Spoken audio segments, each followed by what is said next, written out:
মাত্র 1.5 কাপ বেসন দিয়ে আজকে তৈরি করেছি এতগুলো মজাদার লাড্ডু। কি বিশ্বাস করতে পারছেন না? তাই আজকে আপনাদের জন্য নিয়ে চলে এসেছি মজাদার এই লাড্ডুর রেসিপি। আসসালামু আলাইকুম, সবাইকে স্বাগতম জানাচ্ছি মৌমাছি রান্নাঘরে। মাত্র 1.5 কাপ বেসন ব্যবহার করে আজকে আমি 25টিরও বেশি এই মজাদার লাড্ডু তৈরি করেছি। আর আজকের এই রেসিপি কিন্তু নো ফেল রেসিপি। যেভাবেই তৈরি করুন না কেন এই লাড্ডুটা কিন্তু পারফেক্ট হতে বাধ্য। তবে এই রেসিপি কিন্তু ফলো করে তারপর তৈরি করতে হবে। দেখতে পাচ্ছেন ভেতরটা কতটা জুসি হয়েছে আর একদম নরম হয়েছে। দেরি না করে রেসিপিটি শুরু করে ফেলি।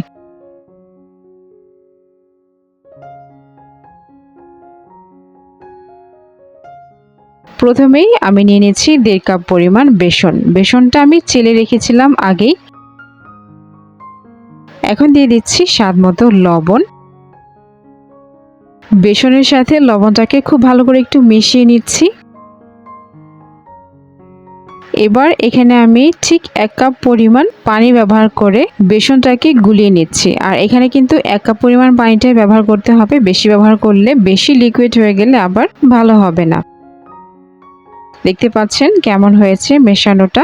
এবার কড়াইয়ে পর্যাপ্ত পরিমাণে তেল নিয়ে আমি মিডিয়াম আঁচে গরম করে নিয়েছি। তেলটা পারফেক্ট গরম হয়েছে কিনা চেক করার জন্য একটা ড্রপ দিয়ে দিয়েছি, সাথে সাথে ফুলে উঠেছে। এবার এই রকম পাতলা পাতলা করে আমি বেসনের গুঁড়াটাকে ভেজে নিচ্ছি। আর অল্প সময়ের মধ্যে কিন্তু ভাজা হয়ে যাবে, যেহেতু পাতলা করে ভেজে নিচ্ছি। বেশি সময় নিয়ে ভাজতে যাবেন না, তাহলে কড়া হয়ে যাবে। ভাজা হয়ে গিয়েছে, আমি উঠিয়ে রাখছি।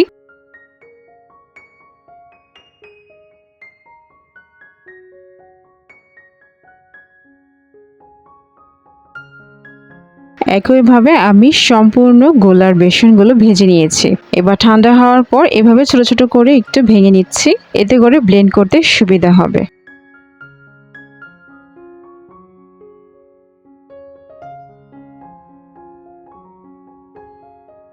এবার একটা ব্লেন্ডিং জারে সবগুলো ভাজা বেসন দিয়ে দিচ্ছি।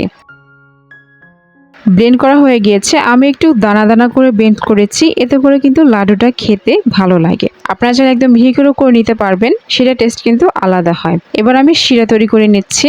এখানে আমি 1.6 কাপ পরিমাণ চিনি নিয়েছি, অর্থাৎ আমি যে পরিমাণ বেসন নিয়েছিলাম তার থেকে 1 পয়েন্ট বেশি পরিমাণ চিনি নিয়েছি। আর দিয়ে দিচ্ছি 1 কাপ পরিমাণ পানি। খুব ভালো করে চিনির সাথে পানিটাকে মিশিয়ে নিতে হবে। আর আমি চুলার আঁচটাকে মিডিয়াম রেখেছি। খুব ভালো করে নাড়াচাড়া করে মিশিয়ে নিতে হবে। পানিটা যখন ফুটে উঠবে তখন এর মাঝে আমি দিয়ে দিচ্ছি 1 ড্রপ পরিমাণ রেড ফুড কালার। আপনারা এটা না দিলেও চলবে, এটা অপশনাল, দিলে কালারটা ভালো আসে। এবার জাল করতে করতে আমি সেটা তৈরি করে নিয়েছি। আপনারা দেখতে পাচ্ছেন আমি হাত দিয়ে চেক করে নিয়েছি। সেটা যখন আঠালো হয়ে যাবে ঠিক তখনই আমি এর মাঝে ব্লেন্ড করে রাখা বেসনের গুঁড়োগুলো দিয়ে দিচ্ছি আর খুব ভালো করে নাড়াচাড়া করে নিচ্ছি। এই পর্যায়ে আমি চুলার হিটটা একদম লো করে দিয়েছি। লোতে দিয়ে অনবরত নেড়ে চেড়ে মিশিয়ে নিয়েছি। এভাবে মিশিয়ে নিতে নিতে একসময় এটা শুকিয়ে আসবে। শেষে আমি এখানে দিয়ে দিচ্ছি 1 চামচ পরিমাণ ঘি আর কিছুটা বাদাম কুচি, এতে করে ফ্লেভারটা ভালো আসে। এবার চুলাটা বন্ধ করে দিয়ে ঢাকনা দিয়ে ঢেকে রেখে দেব ঠান্ডা হওয়া পর্যন্ত।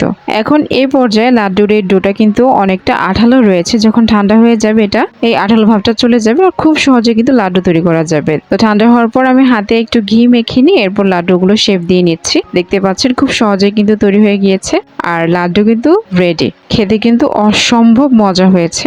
দোকানের কেনা লাড্ডুর থেকেও অনেক বেশি মজাদার হয়। একবার অবশ্যই ট্রাই করে দেখবেন। আশা করছি আজকের ভিডিওটি আপনাদের ভালো লেগেছে। আর ভালো লেগে থাকলে মৌমাছি রান্নাঘরের পাশেই থাকতে হবে লাইক, শেয়ার আর সাবস্ক্রাইব করে। আল্লাহ হাফেজ।